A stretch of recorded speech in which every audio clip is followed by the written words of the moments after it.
বলতে পারো সময় আর পরিস্থিতির কাছে পুরোদমে বাধা পড়ে গেছি।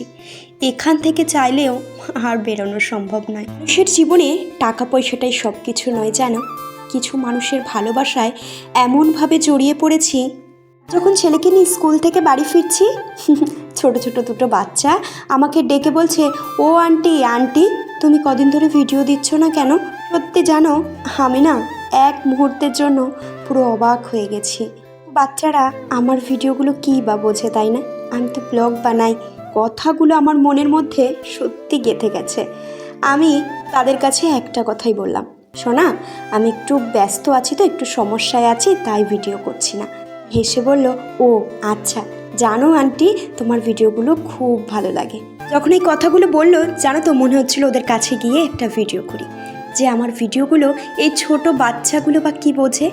একটা কথাই মনে হলো, আমি তো ব্লগ বানাই, তবুও হ্যাঁ জানি ওরা দেখে না, ওর মা দেখে নিশ্চয়ই, পাশে বসে হয়তো কখনো আমার ভিডিও দেখেছে, তাই তাদের মনে হয়েছে আন্টির ভিডিওগুলো খুব ভালো হয়।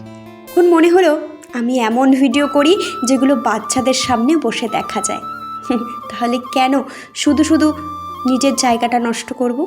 তাই আবার নতুন করে ভিডিও করা স্টার্ট করলাম। দুপুরবেলা রান্নাবাড়ি সেরে নিত্যদিনকার মতো বেরিয়েছিলাম ছেলেকে স্কুল থেকে আনতে। বিকেলবেলাতে এইসব কাজগুলো থাকে, জামা কাপড় তোলা, ঘরবাড়ি ঝাড়পোছ করা। ছেলেকে অনেক করে বললাম, চল একটু ঘুমাবি। না, আমি আজকে কিছুতেই ঘুমাবো না, আমি একটু খেলবো। তো বললাম ঠিক আছে চলো, খেলুক একটুখানি।